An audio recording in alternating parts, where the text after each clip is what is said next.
आखिर ये बंद क्यों बुलाया गया है? किसान किन बातों पर अड़े हुए हैं? ये बंद कब तक चलेगा? वो कौन से कानून हैं जिन्हें सरकार नहीं मानना चाहती? वो कौन से कानून हैं जिन्हें लेकर के किसान अड़े हुए हैं? इन सारी बातों का जिक्र इस वीडियो में हम कर रहे हैं। उससे पहले आप जान लीजिए कि हम हैं धर्म और आप देख रहे हैं देसी भारत। चलिए, पंजाब और हरियाणा के हजारों किसान पिछले 13 दिन से दिल्ली की सीमा पर डटे हुए हैं। आंदोलनकारी किसानों ने आज भारत बंद बुलाया है। इस बंद को कई राजनीतिक पार्टियों और ट्रेड यूनियनों ने भी समर्थन दिया है। किसान मोदी सरकार के 3 नए कृषि कानूनों का विरोध कर रहे हैं। किसानों और केंद्र सरकार के बीच अब तक 5 दौर की बातचीत हो चुकी है। इसके बाद भी कोई सहमति नहीं बनी है। छठे दौर की बातचीत बुधवार को होनी है। इसके एक दिन पहले ये बंद बुलाया गया है। बंद किसानों ने बुलाया है। ये किसान तीनों नए कृषि कानूनों को वापस लेने की मांग के साथ पिछले 13 दिन से दिल्ली की सीमाओं पर डटे हुए हैं। किसानों के बंद को कई विपक्षी दलों और ट्रेड यूनियनों ने समर्थन भी दिया है। बंद पूरे दिन का होगा, लेकिन चक्का जाम सिर्फ सुबह 11 बजे से दोपहर 3 बजे तक रहेगा। भारतीय किसान यूनियन के प्रवक्ता राकेश टिकैत ने कहा है कि हम आम आदमी को परेशान नहीं करना चाहते, इसलिए ऐसा टाइम रखा है क्योंकि 11 बजे तक ज्यादातर लोग ऑफिस पहुंच जाते हैं और 3 बजे छुट्टी होनी शुरू हो जाती है।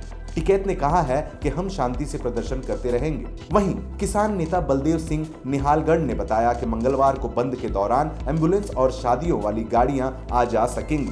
अब तक करीब 20 राजनीतिक पार्टियां किसानों के बंद को समर्थन दे चुकी हैं। इनमें भाजपा की सहयोगी असम गण परिषद और राष्ट्रीय लोकतांत्रिक पार्टी भी शामिल है।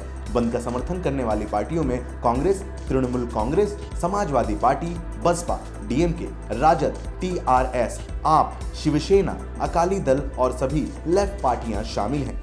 देश की इस केंद्रीय ट्रेड यूनियनों ने भी इस बंद का समर्थन किया है। किसानों ने कहा है कि भारत बंद के दौरान वो दिल्ली को जाने वाली सभी सड़कें ब्लॉक करेंगे, सभी टोल प्लाजा रोके जाएंगे और वहां प्रदर्शन किया जाएगा। वहीं गुजरात के मुख्यमंत्री विजय रूपानी का दावा है कि गुजरात के किसानों और एपीएमसी यानी एग्रीकल्चरल प्रोड्यूस मार्केट कमेटी का भारत बंद को सपोर्ट नहीं है।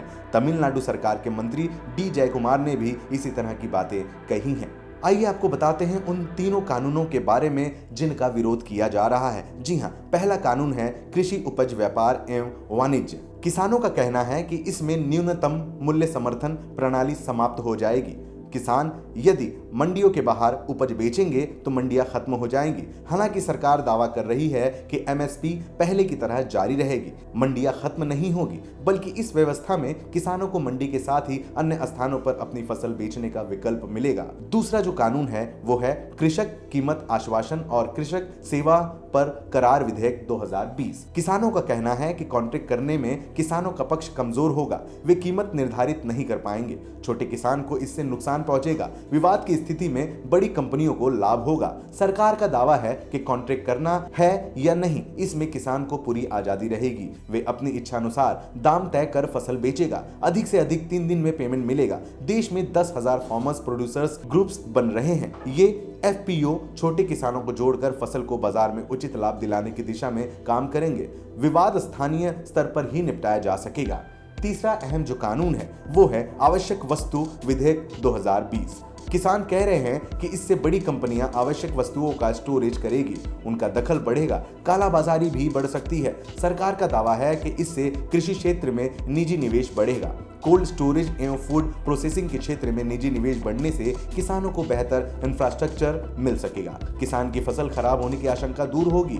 वे आलू प्याज जैसी फसलें निश्चित होकर उगा सकेगा। इंस्पेक्टर राज खत्म होगा और भ्रष्टाचार भी। आइए अब आपको बताते हैं किसानों की मांगे क्या है। किसान नेता हन्नान मुल्ला का कहना है कि शुरुआत में ही हमने मांग की है कि कानून को वापस लिया जाए, संशोधन नहीं चाहते। ऐसा लगता है कि 9 दिसंबर को मीटिंग में सरकार कानून वापस लेगी। किसान नेता राजेंद्र आर्य भी कहते हैं कि तीनों कानून रद्द करने के अतिरिक्त किसान किसी बात पर नहीं मानेंगे। जरूरत हुई तो 1 साल तक सड़क पर बैठेंगे। शनिवार को 5वें दौर की मीटिंग के दौरान किसान नेता नरेश टिकैत ने कहा कि सरकार कृषि कानूनों की वापसी पर हाँ या ना में जवाब दे। 3 घंटे की बातचीत के बाद हल न निकलते देख किसान नेताओं ने सामने रखे कागज पर यस और नो लिखकर मंत्रियों को दिखाया। कुर्सी पीछे कर मुंह पर उंगली रखकर बैठ गए। इसके बाद कृषि मंत्री ने किसानों से समय मांगा। किसानों ने कहा कि हम आपको आखिरी बार समय दे रहे हैं, आइए अब आपको बताते हैं कि किसानों की मांग पर सरकार क्या कहती है। किसानों ने 4 दौर की बातचीत के बाद वार्ता में उन बिंदुओं पर लिखित जवाब मांगा जिन पर चौथे दौर की मीटिंग में सहमति बनी।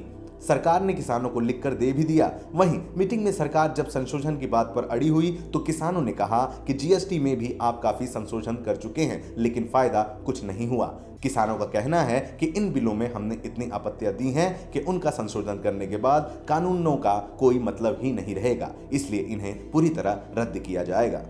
जो जानकारी है हमारे पास उसके हिसाब से जो गृह मंत्री हैं भारत देश के अमित शाह, उन्होंने अपने और 2 मंत्रियों से किसानों की मांगों पर बातचीत की है। इस तरह की बातें भी सोची जा रही है कि इन तीनों ही कानूनों को रद्द किया जाए, लेकिन किस तरीके का फैसला भारत सरकार उठाती है, किसानों के हक में होती है बातें या फिर उनके विरोध में, ये कह पाना अभी मुश्किल है और इसका रिजल्ट जानना बहुत ही ज्यादा दिलचस्प। दोस्तों, इस वीडियो को ज्यादा से ज्यादा बढ़ाएं ताकि आपको पता चल सके और लोगों को पता चल सके कि आखिर किसान चाहते क्या हैं। बने रहें हमारे साथ। नमस्कार।